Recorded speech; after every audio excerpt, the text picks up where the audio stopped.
secure this victory over the Sarangani Marlins, who are, by the way, had the possessions counted dito sa third quarter. Itong Sarangani had 14 possessions and was only able to score 4 times in those 14. Ang Rizal naman, 7 out of 10 possessions nakapag-score. Laking bagay nun. that is a very high. But that ring that they're shooting from just really closed its lips. Caldozo from downtown. That's long. Sanga secures the rebound. Up ahead, Santa Ana. One fake. Gets the finish. That's one thing that they haven't been able to do a lot in this game. Which they need to capitalize even more. It seems that the frenetic pace that we started off with, Rizal was the only team that was Really like to run. That's the style of basketball they're accustomed to. And everybody's a willing runner for Rizal. Jordan Rios keeping it alive, losing that ball, but Ludovice now attacking with Marilao pass. Marilao hangs in the air, short on the attempt. Caballero will slow things down here. Because I say 1,000 words and you guys can shorten it up and I go, oh nga, no, I should have said that. Isn't that our job though? Oo nga, no, I just should have said that. Because it sounds nicer pag kayo ang humirit nung sa sinasabi ko. Hindi ganun talaga eh, kasi you have to say the longer stuff and we say the shorter stuff. Okay. Well, speaking about long, this is going to be a long trip for Sarangani to catch up in this ball game. Gabriel, bright spot for them in that first half. He had 6 points, all in the shaded area. Caballero trying to add to his total. Slap from behind, but Serrano there for the easy 2 points. Covering to get 2 points from Serrano. Already surpassing his average. There's going to be... Also, shout out to you. Sa football, ang daming mga flop, no? And they allow that there? And they allow it to happen. Of course, they're trying to be tight, but if you're a star and you flop, they just let go. Iba talaga ang dugo ng Gayoso, no? Star player talaga parati. Tsaka may amoy. Oh, walang tatawa sa OB van.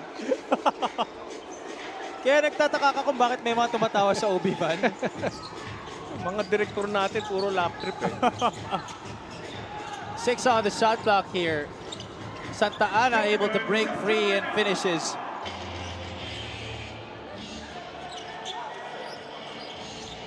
$35-64. Still a long, long road to conquer here para sa Sarangani. We're under 6 minutes remaining in the final frame. And this is another thing that could be useful for Sarangani.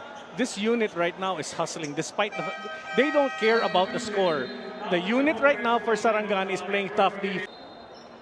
Let's just share this piece of information sa ating mga viewers. Before this 35 points posted by Sarangani, which I'm sure madadagdagan pa naman siguro with 5:48 remaining in the game, the lowest output by a team sa MPBL happened last March 2, 2020. That was the Zamboanga team who only first 6 points in the second, 12 in the third, which proved to be their biggest total of the game, and only 5 again in the final frame. Wow. I'll take this opportunity now during our free throws. Happy birthday kay JR Pasio Atienza and Nonilon Arevalo. Good evening sa inyo. Happy birthday. Bukas birthday.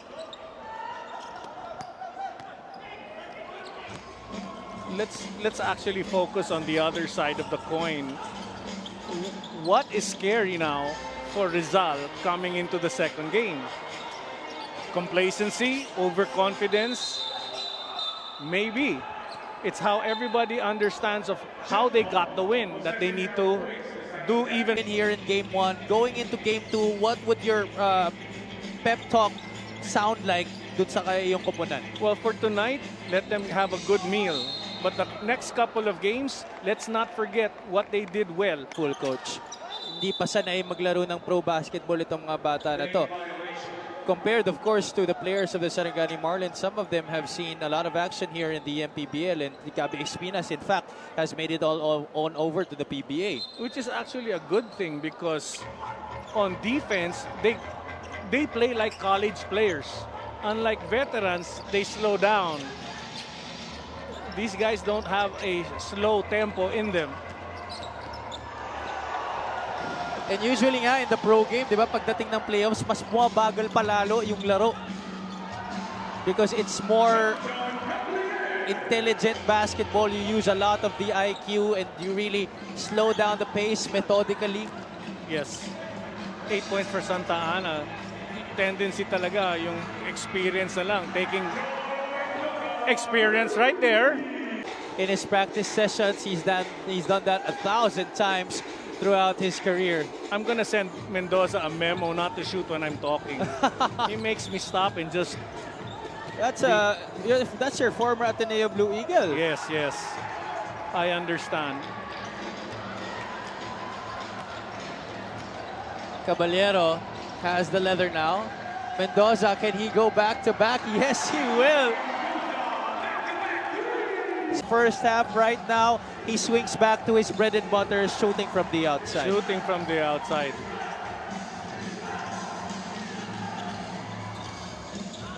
That's another miss by the Marlins, but Gabriel is there to clean up the mess. That's points 7 and 8 for the big man. Getting the offensive rebound and finishing over Capobres and Gob. Itong si John Gabriel, only averaging 5.2 points this season, but now has 11.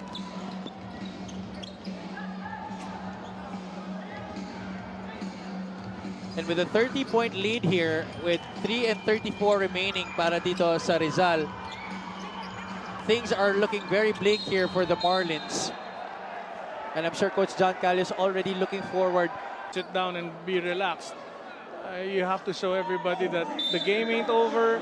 And I don't think Coach Jonathan is coaching to win this game. He's standing now to give instruction to the players inside the court on what to do. It's still execution that is important because they're going to have more games to come.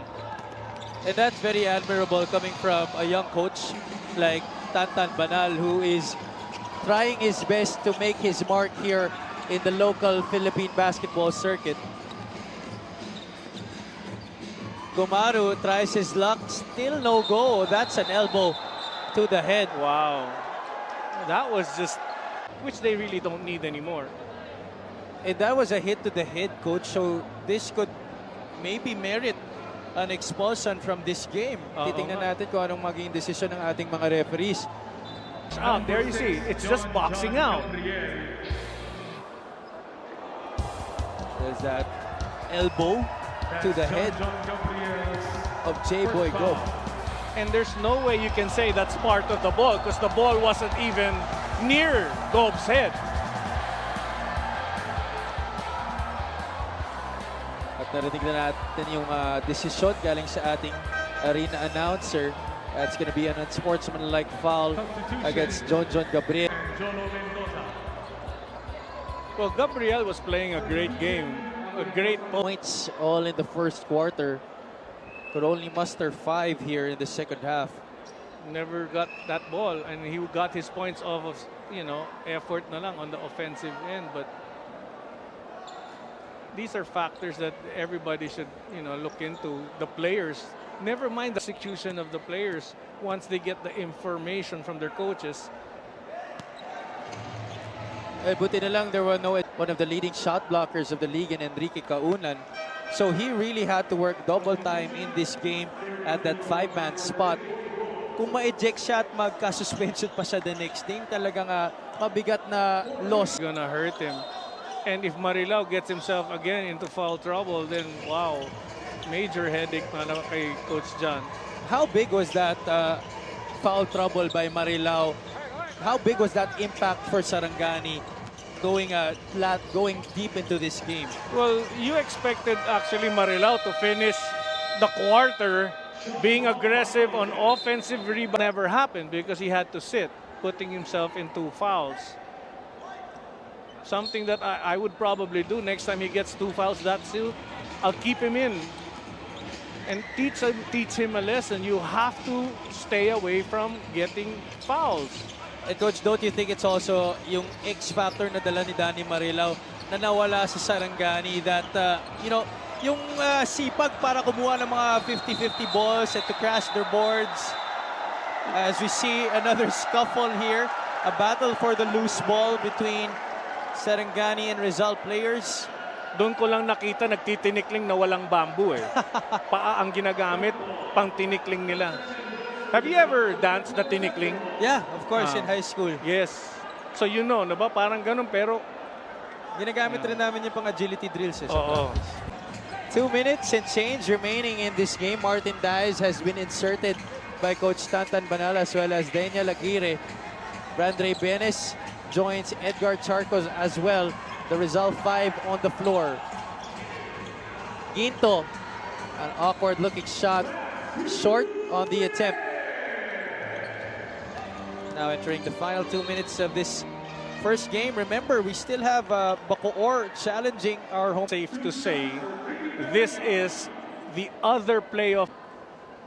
Talking about Bacolod, they were undermanned while Jensen was full force coming into that game.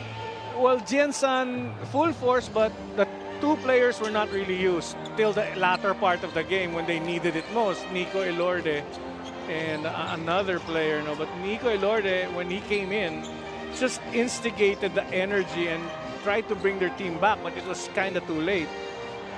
Oh yeah, that's right. Nico Elorde was not 100% in that game, as I think he had a broken hand, which he endured against one of their last games dito sa ating regular season.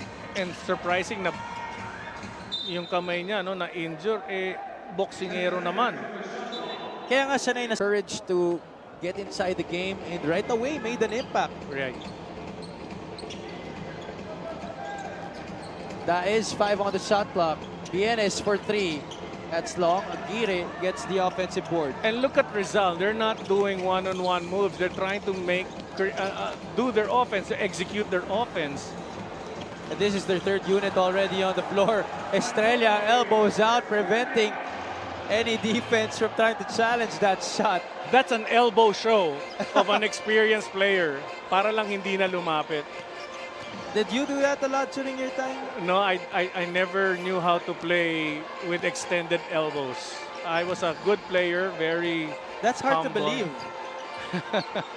That's contrary to a lot of the stories that I've heard. Alam mo, Javi, now that the mic's right here in my mouth, everything I say is true. Okay. I'll believe that because we are on live TV and Coach JV Gayo is a very credible person that is joining chat with you later on, or at least after he watches this game during their viewing. No, I think Coach John Carlos is gonna talk to JV. Of course, Coach John Callias, one of the most gentlemanly coaches that we have here in the MPBL. Very passionate. Oh yeah. Very passionate, but then again, very kind, very approachable.